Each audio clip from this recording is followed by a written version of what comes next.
ki meyxana izad elədim. Rüfət bilmirəm ki kimi yad elədim. Nə bir sınan barmağa sən zad elədim. Nə də ki dərdə dərman aparan adamsa.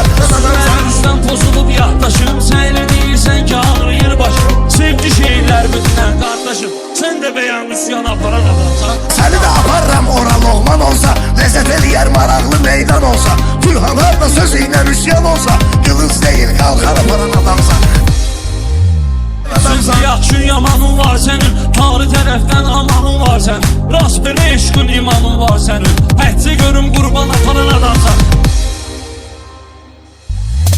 Sən Orxanla yanırsan, alışırsan, güya mənimlə qeyriyib qarışırsan. Hansı əcdən qurbandan danışırsan, sən bütə də iman aparan adamsan. Bu təkrarından usanan döyürsən, mənlə mehriban dolanan döyürsən. Sən də kasıb halına yalan döyürsən, 50 boyun 90 aparan adamsan. Nə var məgəm ki sənə mehman deyir, dostudur ki dostu üçün can deyir. Hamı sənə kömürsü pünhan deyir, Arif üçün qəlyan aparan adamsan. Yatdım oya sağıra bilmirəm səni, ölücüm sağ sağıra bilmirəm sən. Kəndə qoma sağıra bilmirəm sən, geri gedəndə heyvan aparan adamsan. Əvruna mən əlmiyirəm yetimdir, değişmədir ritim bomba ritimdir. Heyvan aparmaq mənim adətimdir, ofsuzansa seyran aparan adamsan. Ay şükrünə Allah olma sağsan Orxan, hətrümə deyibirlər uşaqsan Orxan. Sən də bu dünyada qonaqsan Orxan. Can gətirən sən can aparan adamsan.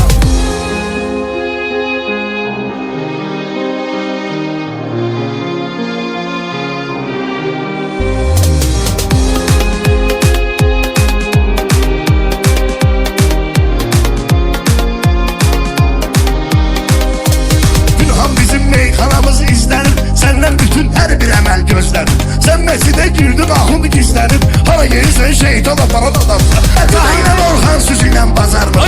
Elə bilmə millət fərqinə varmı? Tək bir dənə ölməklə iş tutarmı? Baxır nə cür aslan aparan adamsan.